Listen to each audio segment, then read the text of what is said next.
parents and family members. It's me, Mrs. Davis, and I'm here with video number 3. And you guessed it, the topic is math. Now, this one should be pretty easy to incorporate into your everyday because, as we all know, math is part of life. We use it all the time. So this one's going to be easy to sneak in. Your child will never even realize they're in your math class every day. All right, let's get started. So the first activity I'm going to suggest for you to work on is time. So you've got clocks around your house. You might have a few analog clocks, or I know you definitely have some digital clocks. The first thing you're going to want to do is just review. It's been a few weeks since they've been in school. Review the clock, the parts, maybe, which job each hand does. If you're talking about the analog clock, remind them of the display in a digital clock and what each value stands for in the window. And you can just do some traditional activities to start off, like what time does the clock say now? If they're in first grade, you're going to want to stick to time on the hour. In second grade, you can go up to time on the hour, or I know at the end of second grade, they work on increments of 5s. Then sneak in some more challenging ones. For instance, if it's 2 o'clock now, what time will it be in 1 hour? Or looking at the clock, it's 3 o'clock. We have to meet your friend at the park in 2 hours. What time will it be? So you can slip in some time activities every day because, of course, we're always on the go. Hey, and speaking of time, don't forget those calendar skills. So you may have a calendar at your house. It may already be displayed. If you don't, you can print one off or buy one. They're really inexpensive. So display the calendar. The first thing you're going to want to do is allow your child to mark on the calendar those special days that are coming up. For instance, in July, the 4th of July, if there are any birthdays coming up or vacation, mark in those dates, let your child mark on the calendar, and then you can ask some questions concerning the month and what's going on. Of course, you can review the days of the week and the months of the year, but you can say, our vacation's coming up. How many more days until we leave? How many more days until we have to go to the doctor? Or if it's Monday and our doctor's appointment is on Friday, how many days until we have to go? Just simple questions like that. Maybe how many Fridays are in the month. So it's easy to use those calendar skills. And we know that using a calendar is definitely an important skill to use for our lives. So this is great practice. All right, now, activity number 2, shapes. Shapes are all around us. So you're going to want to review and practice 2-dimensional shapes as well as 3-dimensional shapes. You might want to review the names of the shapes and their attributes before you play a few little fun activities. So one of the things you can do with shapes, you can name a shape and they can go find it around the house. They might want to do a shape collection. They can do this indoors. They can do it outdoors. You can spy for shapes as you're traveling down the road. If you're talking about 3-dimensional shapes, you may want to throw in something like this. Instead of calling out the shape name, you may want to describe the attributes of a 2-dimensional or 3-dimensional shape and have them find it and identify it, and then say to you, why do you think they have to prove to you why they think that is that shape by repeating those attributes. So don't forget to squeeze in review of 2 and 3-dimensional shapes. And again, as you're driving in the car, you're going from place to place, you're taking a walk, you can spy for those shapes It's so easy to squeeze that in. All right, now we know that counting is very important, number sense. So some fun activities you can do with counting, of course, just oral counting. Again, as you're walking, driving, just sitting around waiting for an appointment that you have with your child and you're just waiting in the waiting room, they can count orally. But don't just start at the number one. Have them start in different places and stop in different places. So instead of starting at 1 and stopping at 50, maybe they're going to start at the number 25 and stop at the number 52. So this gives them a little bit of a variation on that. They can also count different things in a room. If they're waiting for their doctor appointment, they might want to look around and count the number of legs on the chairs in the waiting room. So just weave in those, practice those counting skills. Don't forget to do some skip counting by 2s, by 5s, and by 10s. Hey, and while you're thinking about numbers and counting, let's squeeze in actual number cards. So you can either make a set of number cards, or you can go to your local dollar store probably and buy a set. Here's some activities you can do with these. They can sequence the numbers. They can find a number that you call out. You can flash the numbers, and you can have them even build two-digit numbers by putting together two single-digit numbers. And you can even say it like this: Can you make a two-digit number that is less than the number 50? So again, these are quick and easy and inexpensive ways to keep those skills sharp.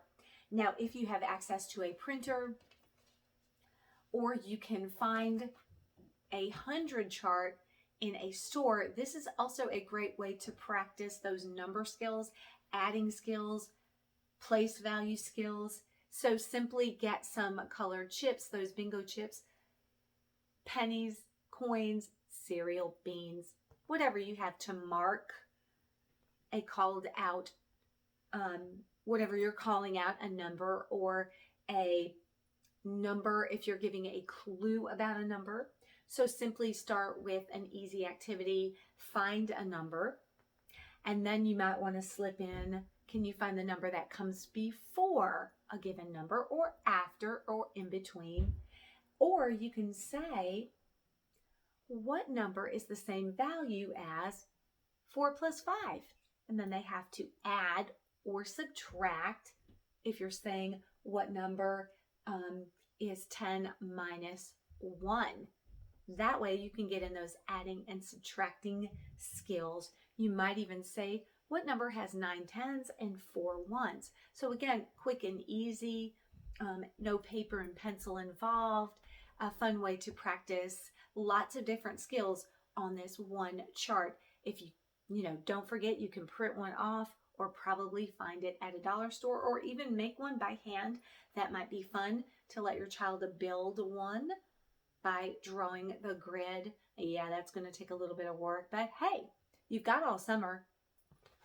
Okay, so now my favorite math activity probably is this one because it involves food. Yeah, think about cooking. Think about food prep and all the math skills that are involved. So if you're doing a recipe, for instance, you're measuring, and you can talk about how you're using different sizes of measurements so that you're putting the correct amount of ingredients and why that's important. You can get those fractional skills in. And hey, if you're buying food already made, for instance, pizza that's sliced, you can talk about a whole pizza, count the number of slices, talk about how many people you could feed. For instance, if you have a pizza that has 8 slices, you can talk about the number of people that you can feed. If there are 4 people in your family, how many slices will each person in the family get? That's always fun. And then you get to eat your math. So that's even funner. If you're opening up a bag of M&Ms or Skittles, your child can maybe separate the colors, count how many colors, talk about if there's 10 green M&Ms and there's 5 red, what's the difference? Hey, food is definitely a great way to practice those math skills. Now, I know we live in a digital world and we use our credit cards and our debit cards, but I love money. I love coins and currency. If you have some around your house, gather it up, get those pennies, nickels, dimes, quarters, dollars, and you can, the first thing I like to do when I'm introducing a coin or using coins in my classroom is let my students, you can let your child get a magnifying glass, look up close, see what's on the coin, explore it that way and talk about it. And then of course talk about the value of each coin. And then you can do some counting activities. Simply have coins out and let them count. If they're counting pennies, they count by ones, counting fives, counting their dimes by 10. And then you can get a little tricky and you can say, hey, if I have 10 pennies, that's a lot to carry around. What's a better way? What's another way I can make 10 with my coins? And so then they can make some exchanges. You can talk about that.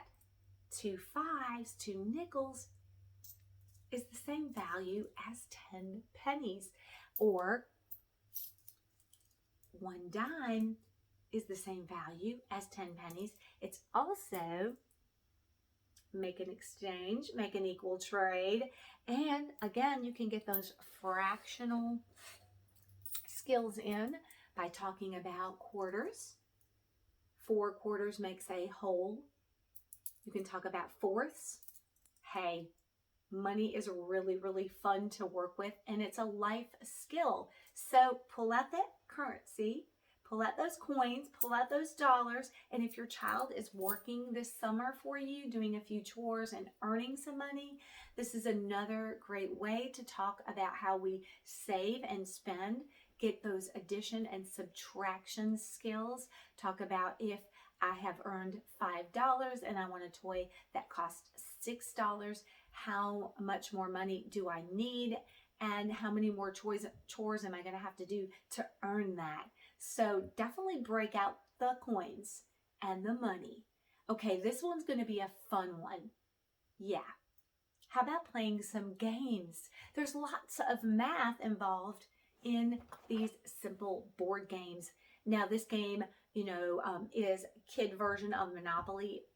But of course, you have to use, there's money in here involved. So there's counting, rolling the dice, moving forward, how many more spaces till you get to buy that property, exchanging maybe one of the properties in this game costs $5, but they don't have a $5 bill. How else, what other dollars can they use? What other paper money can they use to buy that property? So you're getting your adding skills, you're getting your subtraction skills. And hey, what about Candyland? If you have younger children, they don't really have a sense of what a board game involves. So this is a great way to talk about directions and counting, and each space is 1 forward. So this is a great way to build those directional skills, even with young children who definitely need practice. So break out those board games for some fun math activities. Hey, what about hide and seek? But instead of doing the traditional counting by ones, you can have your child maybe skip count by fives up to 25 before they come and find you. Yeah, there's so many ways to have fun with math this summer and work on those skills. All right. I think we've covered a lot of areas, and hopefully you found several of these ideas interesting, and hopefully you'll be able to use them. And if you can think of anything else that you'd like me to cover that you might need help with, activities for summer learning, leave me a comment about some other learning videos you would like me to share with you. All right, until our next video, as always, have a good one, and don't forget to work on those math skills.